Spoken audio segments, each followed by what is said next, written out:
Hello students, today we will discuss further topics of chapter number 2, that is electrostatic potential and capacitance. In my previous video, we have discussed electric potential and potential difference, and we have also derived electric potential due to a point charge at any point P, and it comes out like this: V is equals to 1 upon 4 pi epsilon naught Q upon R.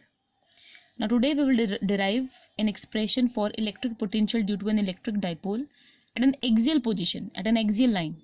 So we already know that what is axial line or what is axial position. So here AB is there, an electric dipole. It has a negative charge minus Q, a positive charge plus Q, separated by 2L distance. P is the dipole moment, O is the center of this electric dipole, and P is the axial point which is at X distance from O. Okay, so OP is X, and at point P we just want to calculate what electric potential due to this dipole.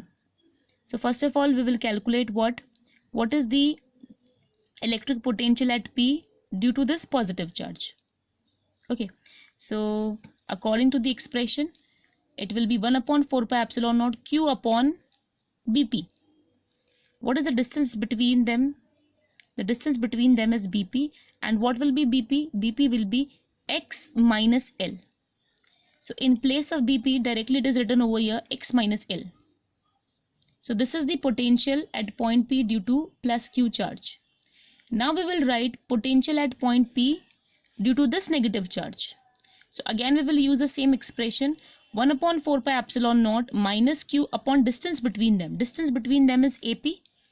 And how much is AP? AP will be X plus L. So that's why it is written over here X plus L. So this is potential due to positive charge. This is potential due to negative charge. What will be the net potential at point P? It will be the addition of these two. Okay, simply we have to add them because potential is what? A scalar quantity. So that's why it is written over here Vp is equals to Vpq plus Vpq minus. So now from this equation we will substitute the values, and we will see that Q upon 4 pi epsilon naught will be common. So it is taken common and it is out of this bracket. So in bracket you will have 1 upon X minus L minus 1 upon X plus L.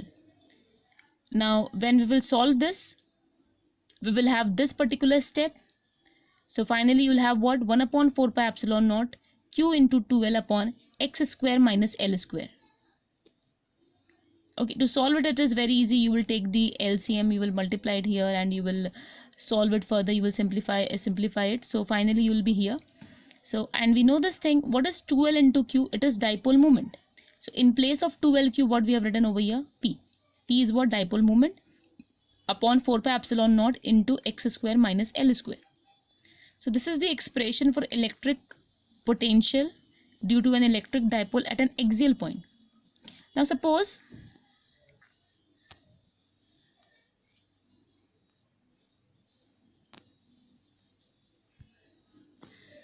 if L is very small than X, electric dipole, if suppose electric dipole is very small, in that case we can say that if L is very small than X, then L can be ignored. We can neglect L. So in that case, what will be the electric potential? It will become V is equals to 1 upon 4 pi epsilon naught P upon X square. So this will be the expression if the dipole which we have considered is very small. So we can neglect L as compared to X. So finally we'll have this type of expression. So I think this thing is clear to everyone.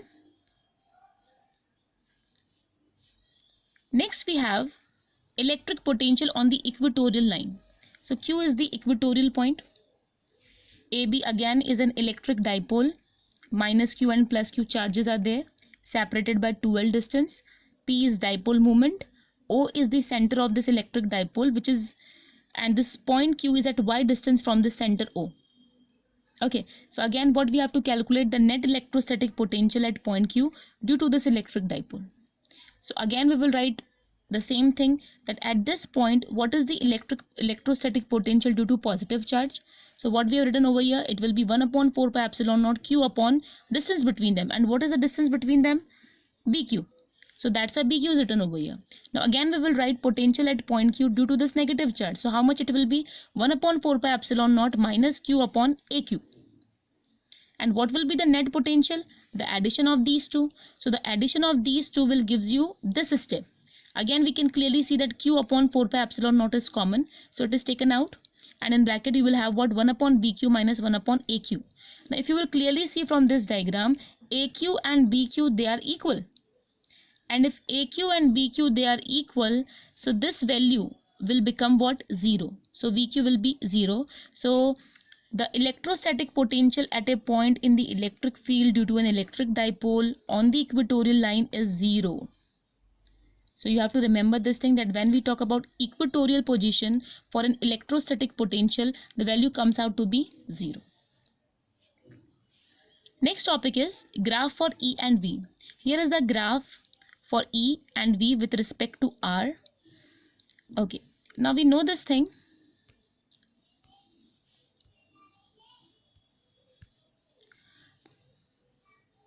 What is E?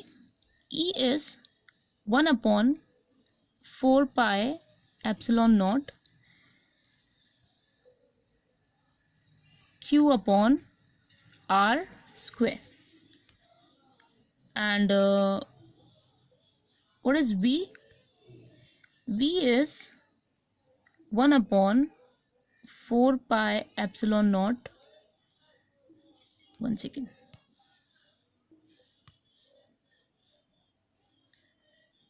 Q upon R.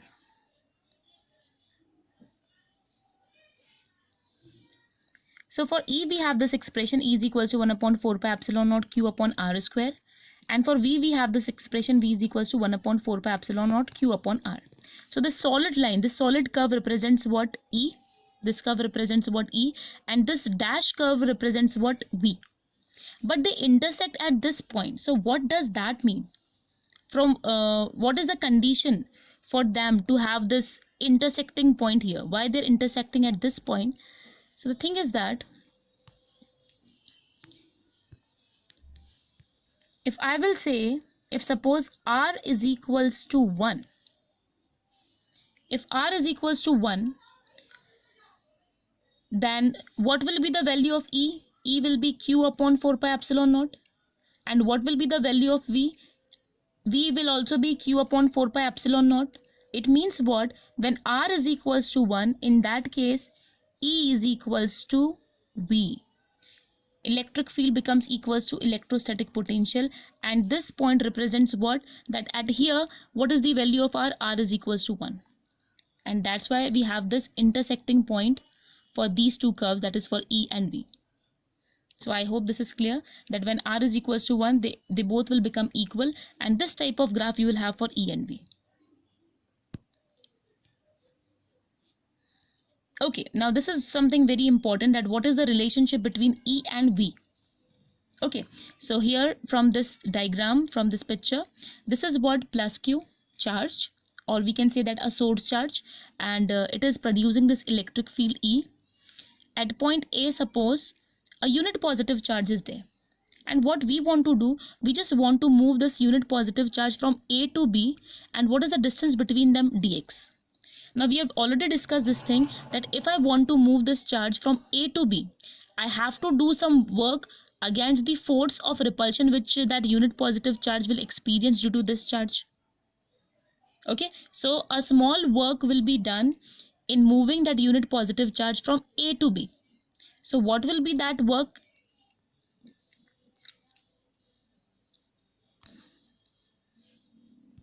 Okay, so like I can write it like this, dW is equals to minus F dx. I think why I'm using this negative sign, this thing is clear to everyone, because E is in this direction, force is in this direction, we are doing work in this direction. Or one more thing, we know this thing, what is work done? The dot product of force and displacement. Okay, so the force is in this direction, displacement is in this direction, force is in this direction,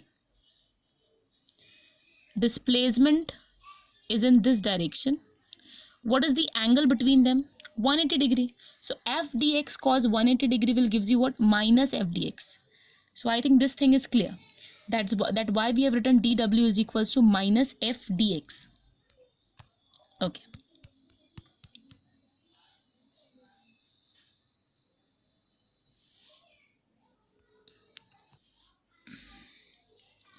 Now what we know this thing, how much force is experienced by this unit positive charge?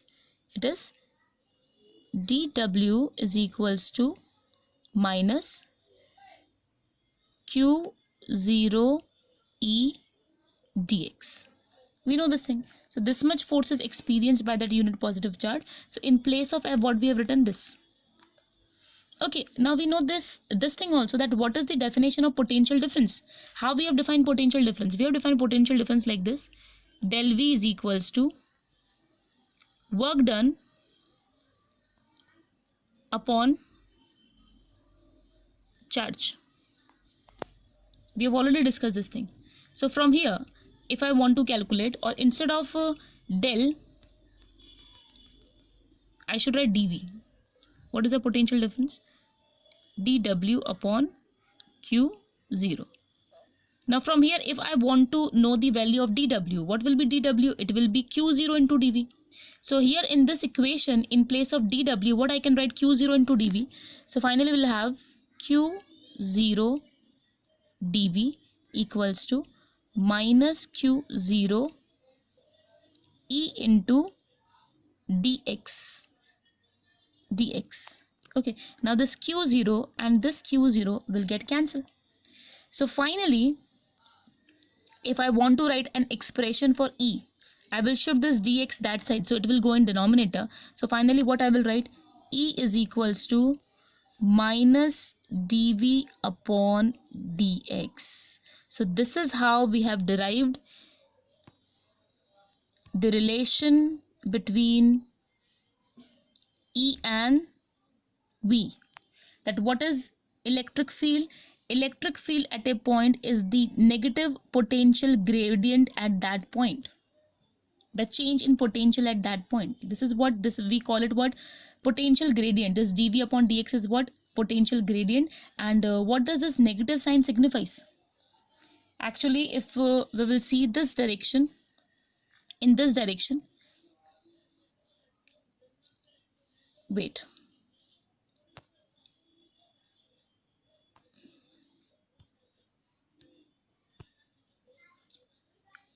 E is equals to minus dV upon dx simply signifies that in this direction of E, your potential is decreasing. This is the direction of decreasing potential. That is the meaning of this negative sign. That's why negative sign is here. That if we move in this direction along E, your potential will decrease. So we can say that potential at point A is less than potential at point B.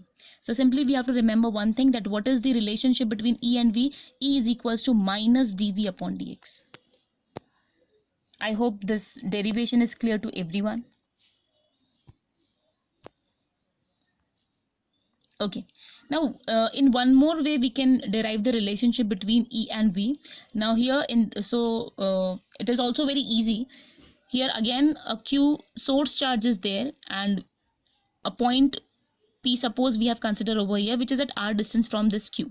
Now we know this thing. What is E? E is equals to KQ upon r square. We know this expression here.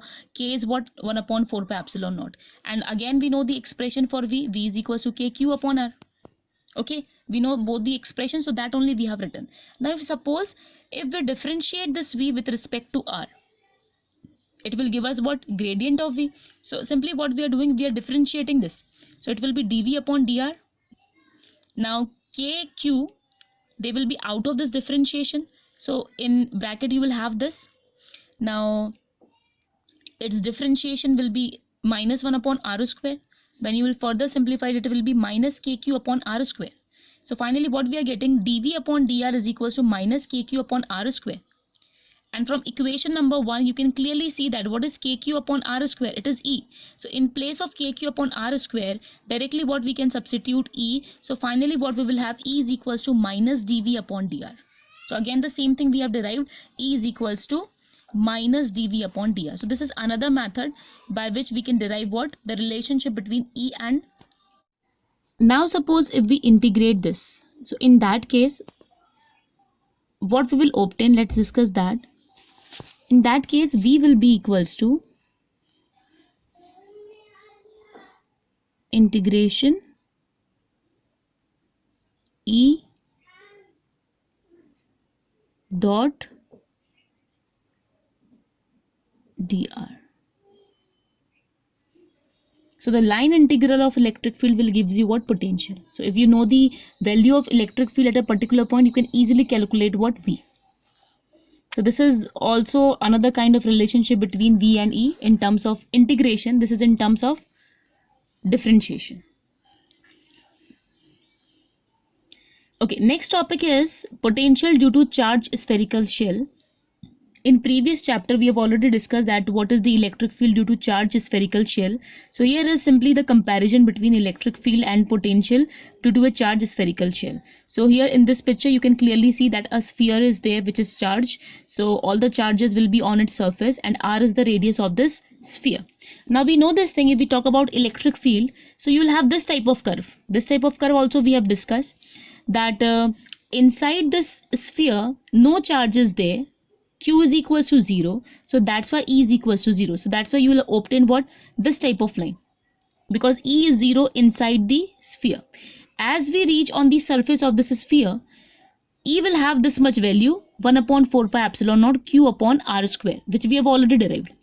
And if we go far away from the surface of the sphere at this point somewhere here, which is at r distance, what will be the value of E? E will be equals to 1 upon 4 pi epsilon naught Q upon R square. So as per the value of R, E will vary like this.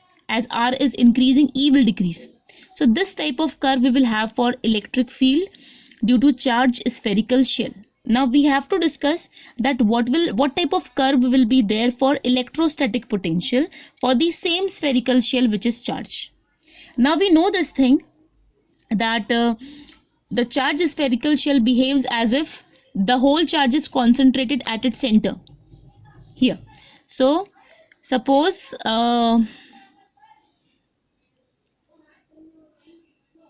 at this point, suppose the whole charge is concentrated at this point and we just want to calculate electric field at this point, which is at r distance from the center of this sphere.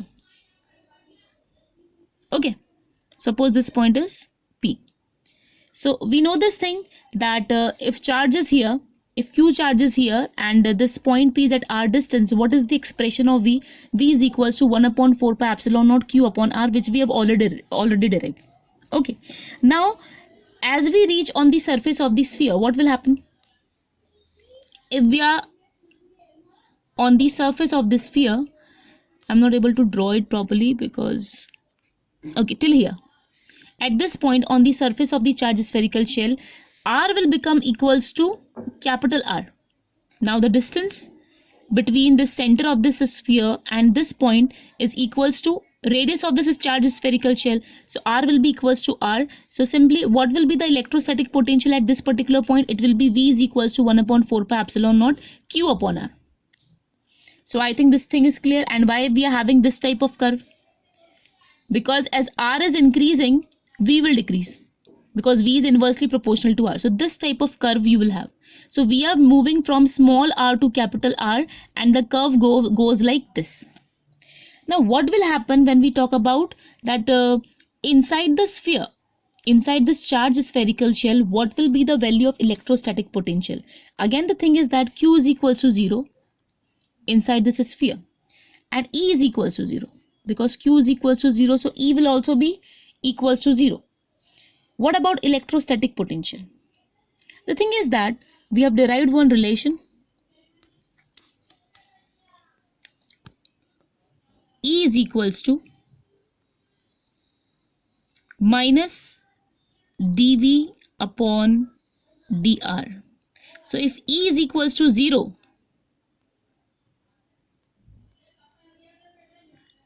then what will be the value of V? If E is equals to 0 and if E is equals to minus dV upon dr, so V will becomes what? Constant.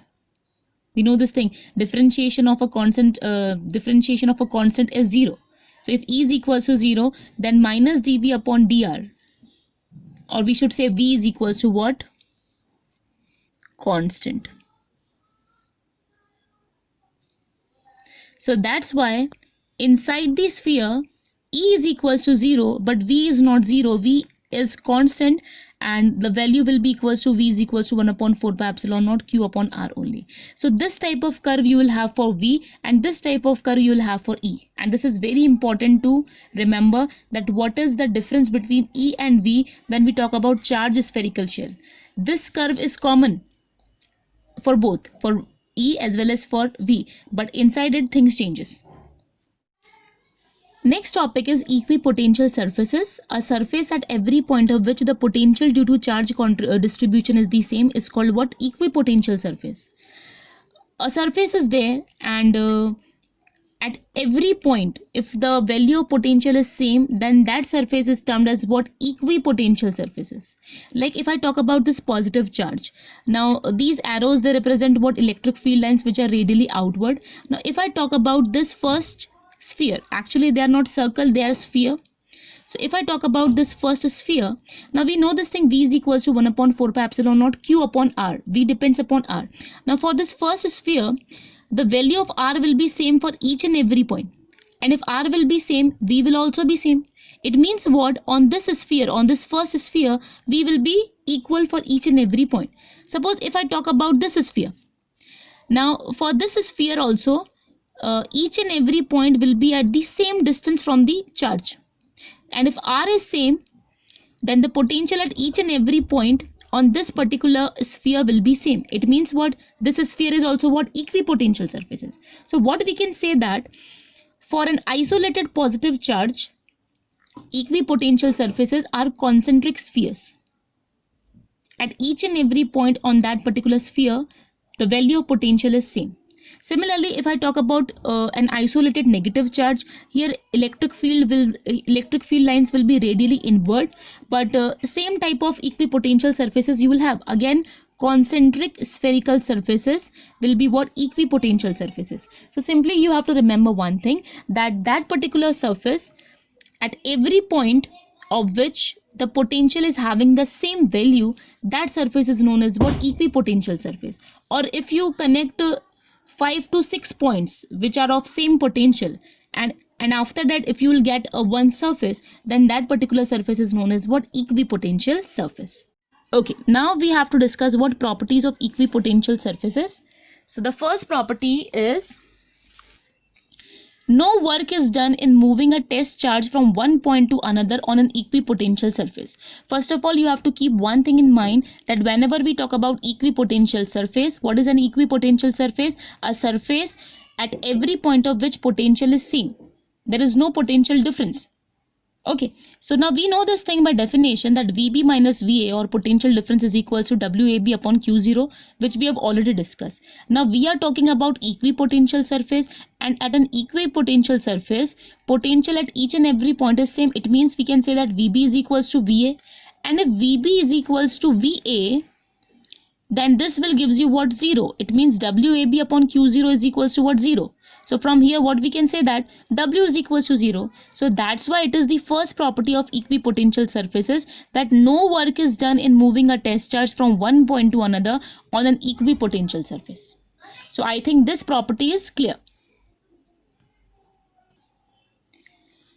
Now the second property of equipotential surfaces, the electric field is always perpendicular to the element dl of the equipotential surface, or in simple language we can say that electric field is always normal to an equipotential surface. How we can prove it? We know this thing, that just now I told you that what is electrostatic potential? It is a line integral of electric field, or we can say that the work done is equals to is equals to line integral of electric field. So that's what is written here, what? W is equals to minus integration E dot dl. And what is W? Potential into Q0, but Q0 is what? A unit positive charge, so Q0 is taken as 1. So we can write that potential is equals to work done. So don't get confused. Now it is line integral of E dot dl. Now E dot dl could be written as what? EDL cos theta. Okay, and now in first property, we have already seen that W is equals to 0, work done is 0. So in place of W, what we can write? 0. So finally what we will have? E dl cos theta is equals to 0. Now E cannot be 0, dl cannot be 0, it means cos theta is 0, and if cos theta is 0, what will be the value of theta? Theta will be equals to 90 degree. And what is theta? Angle between E and dl. So what we can say that electric field is always normal to an equipotential surface. This is what second property. So first one is what? Work done is 0 on an equipotential surface, and the second property is what? Electric field is always perpendicular to an equipotential surface. Next property is equipotential surfaces indicate regions of strong or weak electric fields. We have already derived this thing that E is equals to minus dV upon dr, and if I want to write the same thing in terms of dr, it will be dr is equals to minus dV upon E. Now we know this thing for an equipotential surface, dV is constant. So what we can say that dr is inversely proportional to E. It means what? If E is strong, if E is large, dr will be small. And what is dr? The separation between equipotential surfaces. So if E is more, if electric field is strong, dr will be less, the separation between equipotential surfaces will be less, or we can say that equipotential surface will be close to each other, they will be crowded.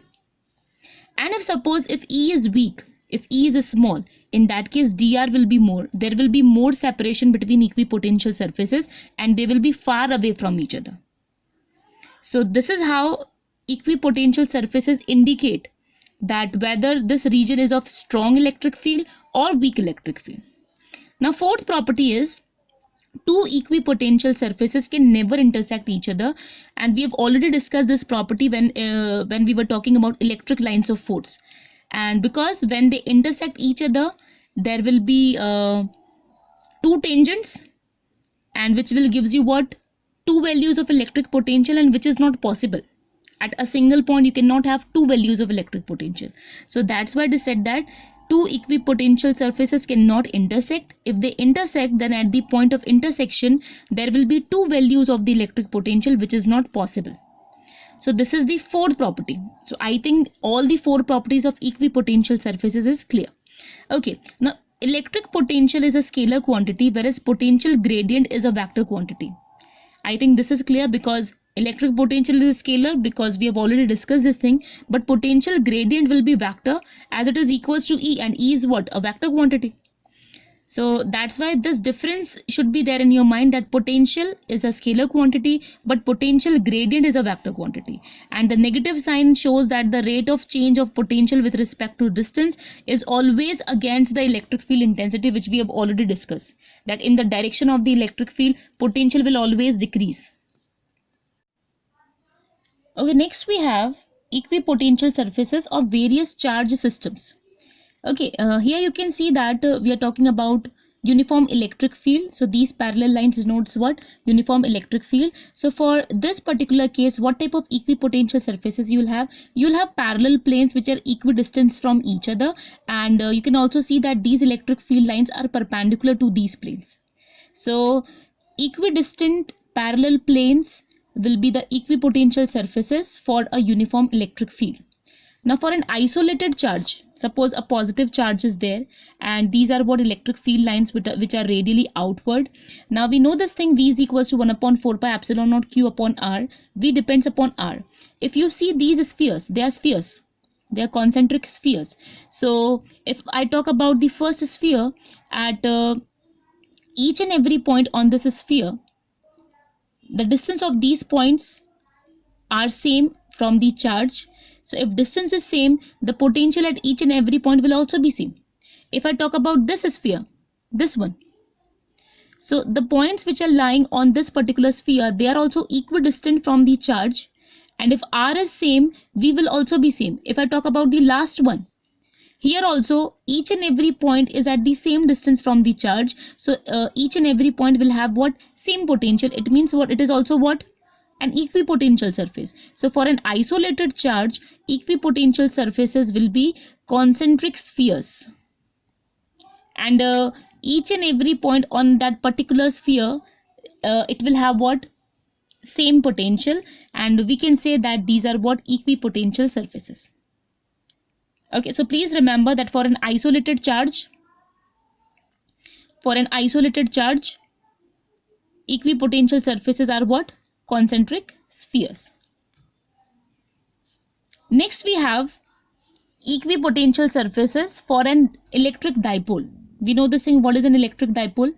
When a positive and negative charge is there, they are separated by some small distance. So it is an electric dipole, and these represent what? Electric field lines. And if we talk about the equipotential surfaces for an electric dipole, you will have this type of picture. Now you might be thinking that this side and this side equipotential surfaces are closer to each other, but if we talk about these outward side, they are far away from each other. We know this thing, there is a strong electric field in between these two charges. And we have already discussed when we were talking about the properties of equipotential surfaces that if a strong electric field is there, equipotential surfaces will be closer to each other. So that's why this side in between these two charges, equipotential surfaces are crowded. Small distance is there between them. But in this region and in this region, the distance increases because the electric field is not that much strong. Now if we talk about two like charges, here also positive charge is there and here also positive charge is there. So this type of equipotential surfaces you will have for like charges. Now here you can see that the distance between the equipotential surfaces is more. They are less crowded. They are far away from each other. Why is it so? Because electric field is very weak between these two charges, because they repel each other. And they exert, these electric field lines, they exert pressure on each other. So electric field lines between these two charges, it decreases, and that's why the equipotential surfaces, they are not crowded, they are far away from each other. So in between the equipotential surfaces will be like this, there will be more gap between them, but here in this region and in this region they will be close to each other. So this was all about equipotential surfaces. I hope the topics are clear to you people. Thank you so much.